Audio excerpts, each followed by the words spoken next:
guys, welcome back to my channel. It has been a very long time since I have cooked with you guys from the Cooking with Mickey book that I've had for many years. This is the book. It's actually falling apart. Back just fell off. But anyway, it's been a very long time since I have cooked with you guys from that cookbook. I had planned on cooking from that every single month last year and it just derailed. But I was going to make a meatloaf tonight and I thought, I think I'm gonna check this cookbook and see if it's something that I could share with you guys. I actually have some of the stuff already prepped and ready to go so we can get through this pretty quickly. It does bake for 45 minutes to an hour, so we're just gonna go ahead and get started on that. I will leave this recipe completely linked below and share that with you guys. So let me flip it around and show you what I've got started so far. So first of all, you take 2 cups of breadcrumbs and 2/3 cup of water and you mix it together. It's kind of got this pasty type consistency and it's kind of odd, honestly. And I don't know how I feel about this recipe because it doesn't call for the typical meatloaf recipes that I am used to, but we're gonna give it a shot. We are going to trust the Disney recipe, okay? So over here in a small skillet, I have some oil heating up in the pan, and we're actually going to cook down 1.5 cups of some onions that I already chopped. Just kind of, bless you. I just kind of did a rough chop in a hurry here, so there's all different sizes and things like that. We like a lot of onions, so this was like right up our alley of having this much onion in here, but we do prefer onions cooked, and that is exactly what it calls for in the recipe, to cook down these onions. So over here we have 2 pounds of ground beef and we have 1 pound of ground pork. Don't be alarmed by how it looks. I was trying to thaw it out quickly in the microwave and it started to get a little brown, so hopefully I didn't go too overboard there. But once that onion has rendered down, we will go ahead and start mixing everything together. So we're just gonna go ahead and turn up the heat a little bit more here and get these onions cooked really well, and hopefully it turns out okay.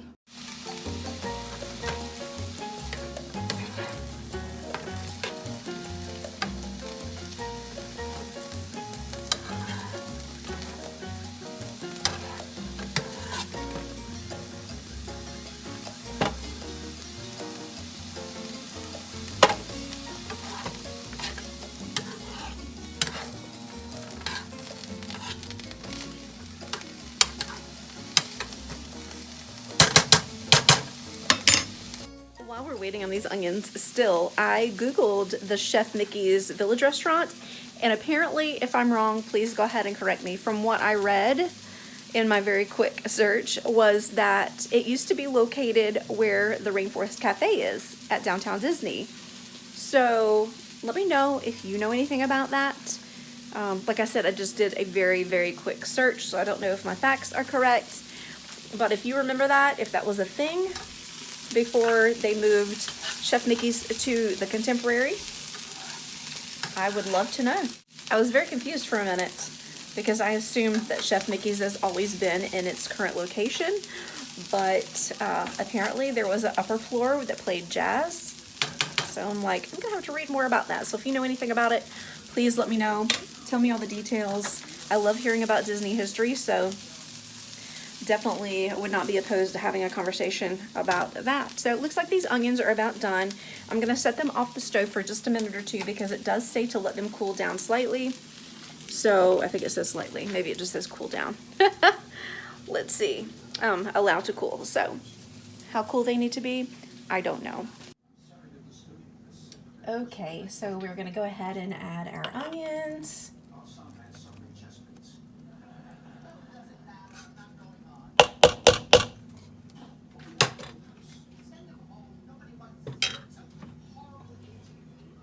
Our breadcrumbs soaked in water.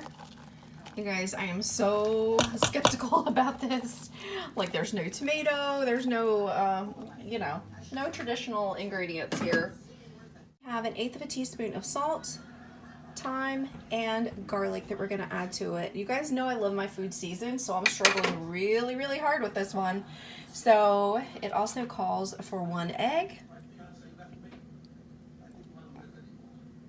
and 1 teaspoon of this. Not even going to try to pronounce that. It also calls for a 1/4 cup of chopped parsley and I wish you guys could smell that. That is so aromatic. So I'm gonna get to mixing this and then I'm gonna show you what it looks like in the pan. So here is what it looks like when it came out of the oven. I did drain it about 10 minutes before it was, the time was up on that. It really did not have a lot of grease. I was really worried because of using the pork, how that would turn out. It does look a little greasy on the top. Just rest for a few minutes and then go ahead and slice that up. So here is what it looks like all plated up. I'm actually serving it with some fried okra, actually air fried okra, and a little bit of pasta salad. You can see it looks so good, it's so juicy. So I'm going to take a bite of it and see how it turned out. Again, very skeptical, but I'm gonna give it a go. Cheers.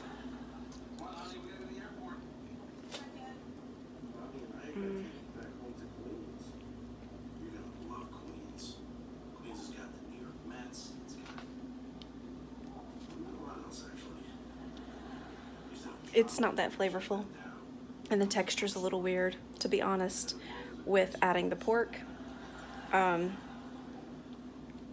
Go ahead and try it. Maybe you'll like it. Let me see if I can get Damon's opinion. It's a no for me.